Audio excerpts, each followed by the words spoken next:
नमस्कार। अभिनव कहानियाँ में आपका स्वागत है। हमारी आज की कहानी है राधा नाम की युवती की। रात के सन्नाटे में वह अकेली सड़क पर चल रही थी।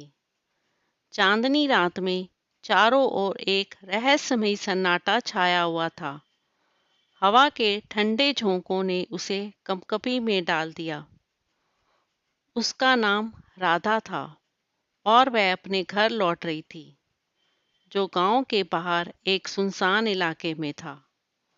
राधा की शादी कुछ महीने पहले ही हुई थी और उसके पति रमेश शहर में काम करते थे। रमेश की गैर मौजूदगी में राधा को अकेले ही घर का ध्यान रखना पड़ता था। आज गांव में किसी रिश्तेदार के यहाँ पूजा थी, जहां से लौटते समय उसे देर हो गई थी। सड़क के किनारे किनारे चलते हुए राधा ने देखा कि एक पुराना उजाड़ हवेली जैसा मकान सड़क के किनारे खड़ा था। उसकी खिड़कियां टूटी फूटी थीं। दरवाजे पर मकड़ी के जाले लगे थे। राधा ने इस हवेली के बारे में कई भयानक कहानियां सुनी थीं। कहा जाता था कि इस हवेली में भूतों का बसेरा है। राधा ने कदम तेज कर दिए, लेकिन उसे एहसास हुआ कि कोई उसका पीछा कर रहा है। उसने पीछे मुड़कर देखा, पर वहां कोई नहीं था। वह फिर आगे बढ़ने लगी, लेकिन उसे फिर से किसी के पैरों की आहट सुनाई दी। डर के मारे उसका दिल जोर जोर से धड़कने लगा। अचानक हवेली का दरवाजा चरमराया और हल्का सा खुल गया। राधा ने डरते हुए उस तरफ देखा। उसे लगा कि कोई उसे अंदर बुला रहा है। उसने सोचा कि ये मात्र उसकी कल्पना हो सकती है, लेकिन फिर भी उसका मन आशंकित हो उठा। राधा ने अपनी चाल और तेज कर दी और अपने घर की तरफ दौड़ पड़ी। लेकिन जैसे ही वह हवेली से थोड़ी दूर पहुंची, उसे किसी ने पीछे से पुकारा। वह आवाज बिल्कुल अस्पष्ट थी, जैसे कोई बहुत दूर से पुकार रहा हो। राधा ने अनसुना कर दिया और अपने घर की ओर दौड़ती रही। जब वह अपने घर के दरवाजे पर पहुंची, उसने देखा कि दरवाजा खुला हुआ था। उसके पैरों के नीचे से जमीन खिसक गई। उसे यकीन नहीं हो रहा था कि उसने दरवाजा बंद किया था या नहीं। उसने डरते डरते अंदर कदम रखा और हर कोने को देखने लगी। कमरे में अंधेरा था। राधा ने जैसे ही लाइट का स्विच दबाया, लाइट नहीं जली। उसने सोचा कि शायद फ्यूज उड़ गया है। वह मोमबत्ती जलाने के लिए रसोई में गई, लेकिन वहां भी कुछ अजीब सा महसूस हुआ। रसोई में सब कुछ बिखरा पड़ा था, जैसे कोई यहाँ कुछ ढूंढ रहा हो। उसने तुरंत अपने मोबाइल से रमेश को फोन करने की कोशिश की, लेकिन नेटवर्क नहीं था। उसे लगा कि उसे गांव के प्रधान को सूचित करना चाहिए। राधा ने जैसे ही दरवाजे की ओर कदम बढ़ाया, अचानक उसे महसूस हुआ कि उसके पीछे कोई खड़ा है।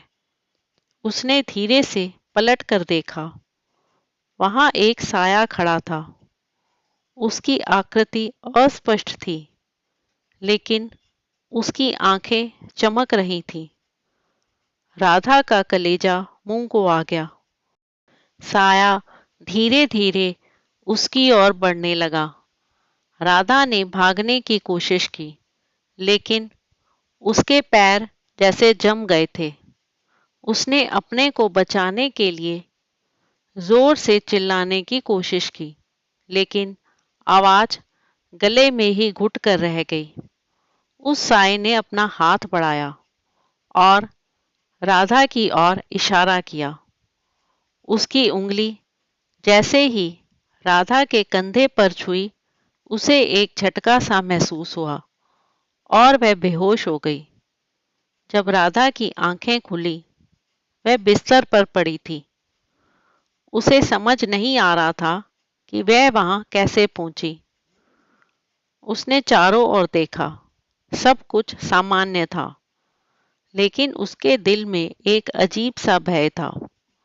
उसने उठकर बाहर जाने की कोशिश की, लेकिन दरवाजा बंद था। वहां एक छोटी सी खिड़की थी, जिससे बाहर की रोशनी आ रही थी। राधा ने बाहर झांक कर देखा। वहां कोई नहीं था, लेकिन उसकी नजर अचानक हवेली पर गई। हवेली के दरवाजे पर वही साया खड़ा था और उसकी ओर देख रहा था।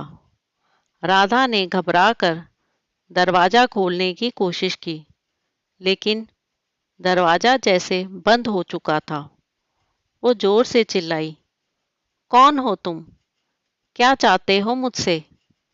साय ने कुछ नहीं कहा, बस उसकी ओर देखता रहा। फिर अचानक वह साया हवा में घुलकर गायब हो गया। राधा का दिल तेज तेज धड़कने लगा। उसने खुद को संभाला और दरवाजा खोलने की कोशिश की। इस बार दरवाजा खुल गया। राधा ने तेजी से बाहर कदम रखा और गांव की ओर दौड़ पड़ी। उसने अपने आप को बार बार समझाया कि ये सब सिर्फ उसका वहम था, लेकिन उसका दिल इस बात को मानने को तैयार नहीं था। गांव पहुंचने पर उसने सारी घटना प्रधान को बताई। प्रधान ने उसकी बातों को ध्यान से सुना और फिर बोले, राधा, वह हवेली बहुत पुरानी है और वहां अजीब घटनाएं होती रहती हैं। हम सब ने ये सुना है, लेकिन किसी ने उसे देखा नहीं है। तुम्हें इस समय अपने घर नहीं जाना चाहिए। हमारे साथ गांव में ही रहो। राधा ने प्रधान की बात मानी और गांव में ही रहने का निर्णय किया, लेकिन उसकी आंखों से वह साया और वह हवेली नहीं हट रही थी। उसे हमेशा ये महसूस होता जैसे कोई उसे देख रहा है। कुछ दिनों बाद रमेश घर लौट आया। राधा ने उसे सब कुछ बताया। रमेश ने भी प्रधान की बात मानी और गांव वालों की मदद से उस हवेली की जांच करवाई। जांच में पता चला कि हवेली के अंदर कुछ रहस्यमयी सुरंगें थीं, जिनका उपयोग चोरी छिपे किया जाता था। गांव वालों ने मिलकर उन सुरंगों को बंद कर दिया और हवेली को तोड़ने का निर्णय लिया। राधा और रमेश अब अपने नए घर में सुरक्षित थे, लेकिन राधा के मन में वह साया और वह हवेली हमेशा के लिए एक रहस्य बनकर रह गए। क्या वह साया वास्तव में भूत था या फिर उसकी कल्पना? ये राधा कभी नहीं जान पाई। दोस्तों, आपको आज की कहानी कैसी लगी? लाइक और कमेंट करके ज़रूर बताएं और चैनल को सब्सक्राइब करना बिल्कुल ना भूलें। तो मिलते हैं एक नई कहानी के साथ। बहुत बहुत धन्यवाद।